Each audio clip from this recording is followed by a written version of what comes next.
ಸಂಘ ವರ್ಸಸ್ ಸರ್ಕಾರ ರಾಜ್ಯದಲ್ಲಿ ಈಗ ಜೋರು ಜಟಾಪಟಿಗೆ ವೇದಿಕೆಯನ್ನು ಕಲ್ಪಿಸಿಕೊಟ್ಟಿದೆ. ಇದೇ ವಿಚಾರ ಇವತ್ತು ಕೋರ್ಟ್ನ ಅಂಗಳದಲ್ಲೂ ಕೂಡ ಚರ್ಚೆಯಾಗಿದೆ. ಚಿತ್ತಾಪುರದಲ್ಲಿ ಆರ್ಎಸ್ಎಸ್ ಪಥಸಂಚಲನಕ್ಕೆ ಬ್ರೇಕ್ ಹಾಕಿದ ವಿಚಾರ, ಹೊಸ ಅರ್ಜಿಯನ್ನು ಸಲ್ಲಿಸೋದಕ್ಕೆ ಹೈಕೋರ್ಟ್ ಸೂಚನೆಯನ್ನು ಕೊಟ್ಟಿದೆ. ಇವತ್ತು ಯಾವುದೇ ನಿರ್ದಿಷ್ಟ ಆದೇಶವನ್ನ ಹೈಕೋರ್ಟ್ ಹೊರಡಿಸಿಲ್ಲ. ವಿಚಾರಣೆಯ ವೇಳೆ ಪ್ರತ್ಯೇಕ ದಿನಾಂಕಕ್ಕೆ ಹೈಕೋರ್ಟ್ ಸೂಚಿಸಿದೆ. ನವೆಂಬರ್ 2ಕ್ಕೆ ಪಥಸಂಚಲನವನ್ನು ನಡೆಸುವುದಕ್ಕೆ ವಕೀಲರು ಒಪ್ಪಿಕೊಂಡಿದ್ದಾರೆ. ನವೆಂಬರ್ 2ಕ್ಕೆ ಆರ್ಎಸ್ಎಸ್ ಪರ ವಕೀಲರು ಒಪ್ಪಿಗೆಯನ್ನು ಸೂಚಿಸುತ್ತಾರೆ. ಹೊಸದಾಗಿ ಅರ್ಜಿ ಸಲ್ಲಿಸಿ ಅಂತೇಳಿ ಹೈಕೋರ್ಟ್ ಆರ್ಎಸ್ಎಸ್ ಪರ ವಕೀಲರಿಗೆ ಸೂಚನೆ ಕೊಟ್ಟಿದೆ. ಜಿಲ್ಲಾಧಿಕಾರಿಗಳಿಗೂ ಕೂಡ ಪ್ರತ್ಯೇಕ ಅರ್ಜಿಯನ್ನು ಸಲ್ಲಿಸಬೇಕು, ಅದರ ಪ್ರತಿಯನ್ನು ಪೊಲೀಸರಿಗೂ ಕೊಡಬೇಕು ಅಂಥೇಳಿ ಕೋರ್ಟ್ ಸೂಚನೆಯನ್ನು ಕೊಟ್ಟಿದೆ. ಚಿತ್ತಾಪುರದ ತಾಲೂಕಿನ ದಂಡಾಧಿಕಾರಿಗಳು ತೆಗೆದುಕೊಂಡಂತಹ ನಿರ್ಧಾರವನ್ನು ಪ್ರಶ್ನಿಸಿ ಇವತ್ತು ಕೋರ್ಟ್ನ ಮೊರೆ ಹೋಗಲಾಗಿತ್ತು. ತುರ್ತು ವಿಚಾರಣೆಯನ್ನು ನಡೆಸಿದಂತಹ ಕೋರ್ಟ್ ಈ ಸೂಚನೆಯನ್ನು ಕೊಟ್ಟಿದೆ. ಇವತ್ತು ಶತಾಯಗತಾಯ ಪಥಸಂಚಲನವನ್ನು ಮಾಡಲೇಬೇಕು ಅಂಥೇಳಿ ಆರ್ಎಸ್ಎಸ್ ನಿರ್ಧರಿಸಿತ್ತು. ಯಾವುದೇ ಕಾರಣಕ್ಕೂ ಇದಕ್ಕೆ ಅವಕಾಶ ಕೊಡಲ್ಲ ಅಂಥೇಳಿ ತಾಲೂಕು ಆಡಳಿತ ಹೇಳಿತ್ತು. ಇದರ ನಡುವೆ ಕೋರ್ಟ್ ಒಂದಿಷ್ಟು ಸೂಚನೆಗಳನ್ನು ಕೊಟ್ಟು 2ನೇ ತಾರೀಕು ಪಥಸಂಚಲನವನ್ನು ನಡೆಸುವುದಕ್ಕೆ ಸೂಚನೆಯನ್ನು ಕೊಟ್ಟಿರುವಂಥದ್ದು. ಹಾಗಾಗಿ ಮುಂದಿನ ಬೆಳವಣಿಗೆಗಳು ಮತ್ತಷ್ಟು ಕುತೂಹಲಕ್ಕೆ ಕಾರಣವಾಗ್ತಾ ಇದೆ.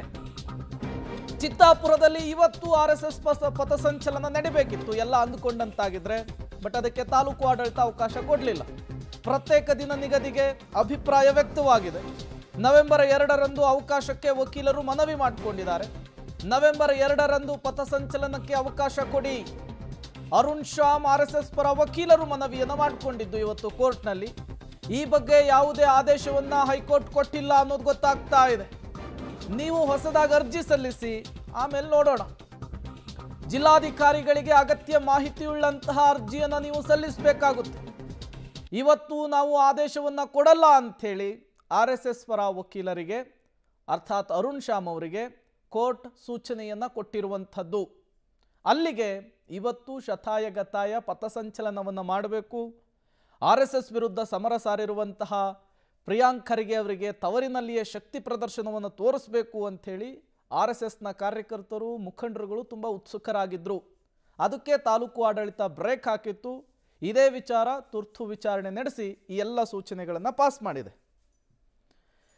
ಮತ್ತಷ್ಟು ಡೀಟೇಲ್ಸ್ ಅನ್ನು ಕೊಡ್ತಾರೆ ಪ್ರವೀಣ್, ನೇರ ಸಂಪರ್ಕದಲ್ಲಿ ಜಾಯಿನ್ ಆಗಿದ್ದಾರೆ. ಪ್ರವೀಣ್, ಇವತ್ತು ಎಲ್ಲರ ಚಿತ್ತಾಪುರದತ್ತ ನೆಟ್ಟಿತ್ತು, ಏನಾಗುತ್ತೆ ಅಂಥೇಳಿ, ಕೋರ್ಟ್ನ ಸೂಚನೆ ಏನು ಬರುತ್ತೆ ಅಂಥೇಳಿ. ಕೊನೆಗೂ ಕೂಡ ಒಂದು ಸೂಚನೆ ಪಾಸ್ ಮಾಡಿದೆ.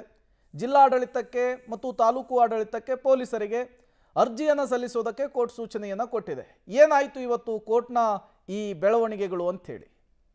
ಪ್ರೇಮ್, ಪ್ರಮುಖವಾಗಿ ಇವತ್ತು ಚಿತ್ತಾಪುರ ಪಟ್ಟಣದಲ್ಲಿ ಮಧ್ಯಾಹ್ನ 3 ಗಂಟೆಗೆ ಈ ಒಂದು ಕಲಬುರಗಿಯ ಚಿತ್ತಾಪುರದ ಬಜಾಜ್ ಈ ಒಂದು ಫಂಕ್ಷನ್ ಹಾಲ್ ಏನಿದೆ, ಇಲ್ಲಿ ಏನಂದರೆ ಪಥಸಂಚಲನ ಇವತ್ತು ಆರಂಭವಾಗಬೇಕಿತ್ತು. ಈಗಾಗಲೇ ಅಂದರೆ 15 ದಿನ ಮುಂಚೆಯೇ RSSನ ಕಾರ್ಯಕರ್ತರು ಪರ್ಮಿಷನ್ಗೆ ಅನುಮತಿಯನ್ನು ಕೇಳಿದರು. ಅದಾದ ಬಳಿಕ ನಿನ್ನೆ ಭೀಮ್ ಆರ್ಮಿಯವರು ಕೂಡ ಅದೇ ಮಾರ್ಗದಲ್ಲಿ ಅದೇ ಸಮಯದಲ್ಲಿ ಪಥಸಂಚಲನ ಮಾಡೋದಾಗಿ ಒಂದು ಪತ್ರವನ್ನು ಕೊಟ್ಟಿದ್ದ ಹಿನ್ನೆಲೆಯಲ್ಲಿ ಈ ಎರಡೂ ಪಥಸಂಚಲನ ಏಕಕಾಲದಲ್ಲಿ ಆಗಿದ್ದೇ ಆದರೆ ಇಲ್ಲಿ ಸಹಜವಾಗಿಯೇ ಒಂದು ಕಾನೂನು ಸಂಘರ್ಷ ಆಗುತ್ತೆ, ಕಾನೂನು ಸುವ್ಯವಸ್ಥೆ ಹಾಳಾಗುತ್ತೆ ಅನ್ನೋ ಒಂದು ಕಾರಣವನ್ನು ನೀಡಿ ತಾಲೂಕಾ ಆಡಳಿತ ತಹಶೀಲ್ದಾರ್ದಂಥ ನಾಗಯ್ಯ ಹಿರೇಮಠ ಅವರು ಈ ಎರಡೂ ಅಂದರೆ ಎರಡು ಕಡೆಗೂ, ಒಂದು ಆ ಕಡೆ RSS ಮತ್ತು ಇನ್ನೊಂದು ಕಡೆ ಭೀಮ್ ಸಂಘಟನೆ, ಈ ಭೀಮ್ ಆರ್ಮಿ, ಇವರಿಬ್ಬರಿಗೂ ಕೂಡ ಅನುಮತಿಯನ್ನು ನಿರಾಕರಣೆ ಮಾಡಿತ್ತು. ಸೊ ಇವತ್ತು ಈ ಒಂದು ನಿರಾಕರಣೆ ಮಾಡಿರುವಂತಹ ಒಂದು ಆದೇಶವನ್ನು ಹಿಡ್ಕೊಂಡು ಇವತ್ತು ಕೋರ್ಟ್ ಮೊಟ್ಟಿಲು ಹೋಗಿದ್ರು. ಆನ್ಲೈನ್ ಆಗಿ ವರ್ಚುವಲ್ ಆಗಿ ಇವತ್ತು ಈ ಒಂದು ನ್ಯಾಯಮೂರ್ತಿಗಳು ಎಲ್ಲದರ ಬಗ್ಗೆ ಒಂದು ವಿಚಾರಣೆ ನಡೆಸ್ತಾರೆ. ವಿಚಾರಣೆ ನಡೆಸಿದ ಬಳಿಕ 24ಕ್ಕೆ ಅಂದರೆ ಅಕ್ಟೋಬರ್ 24ರಂದು ಮತ್ತೆ ವಿಚಾರಣೆಯನ್ನಿಟ್ಟಿದ್ದು, ಆ ದಿನದಂದು ಈಗಾಗಲೇ ಕಲಬುರಗಿಯ ಪೊಲೀಸರಿಗಾಗಿರ್ಬೋದು, ಜಿಲ್ಲಾಧಿಕಾರಿಗಳಿಗೆ ಸೇರಿದಂತೆ ಎಲ್ಲರಿಗೂ ಕೂಡ ಒಂದು ಸ್ಪಷ್ಟವಾದಂಥ ಒಂದು ಸಂದೇಶವನ್ನು ಕೊಟ್ಟಿದ್ದಾರೆ. ಯಾರೆಲ್ಲ ಒಂದು ಪಥಸಂಚಲನ ಸೇರಿದಂತೆ ಕಾರ್ಯಕ್ರಮ ಮಾಡ್ತಾ ಇದ್ದಾರೆ ಅವರೆಲ್ಲರ ಒಂದು ರೂಟ್ ಮ್ಯಾಪ್ ಮತ್ತು ಪ್ರತ್ಯೇಕವಾದಂತಹ ಒಂದು ದಿನಾಂಕವನ್ನು ನಿಗದಿ ಮಾಡಿ 24ರವರೆಗೂ ಕೂಡ ಎಲ್ಲ ದಾಖಲೆಗಳನ್ನು ಸಲ್ಲಿಸೋಕೆ ತಿಳಿಸಿದ್ದಾರೆ. ಸೊ ಅದೇ ರೀತಿಯಾಗಿ ಈಗ RSSನ ಮುಖಂಡರು ಕೂಡ ಈಗ ಪ್ರತ್ಯೇಕವಾದಂಥ ಅರ್ಜಿ ಸಲ್ಲಿಸೋದಕ್ಕೆ ಈಗಾಗಲೇ ಒಂದು ಡೇಟನ್ನು ಕೂಡ ಫಿಕ್ಸ್ ಮಾಡಿಕೊಂಡಿದ್ದಾರೆ. ಈಗಾಗಲೇ ನ್ಯಾಯಾಲಯದಲ್ಲಿ ನವೆಂಬರ್ 2ರಂದು ನಾವು ಏನಂದರೆ RSS ಪಥಸಂಚಲನಕ್ಕೆ ಅನುವು ಮಾಡಿಕೊಡಿ ಅಂತ ಅವರು ಕೂಡ ಒಂದು ಮನವಿಯನ್ನು ಮಾಡಿದ್ದಾರೆ. ಸೊ ಇದ್ರ ಬಗ್ಗೆ ಮಾತಾಡೋಕ್ಕೆ ಇಲ್ಲಿನ ಮುಖಂಡರಿದ್ದಾರೆ.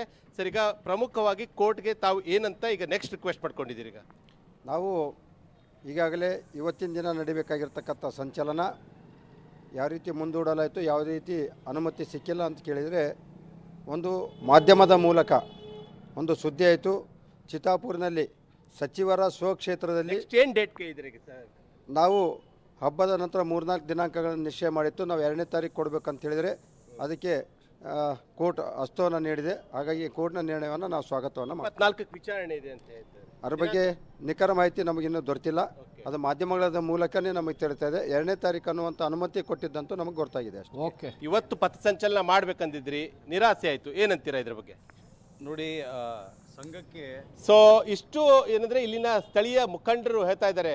Prem, okay, thank you Praveen Reddy ತಮ್ಮೆಲ್ಲ ಮಾಹಿತಿಗಾಗಿ.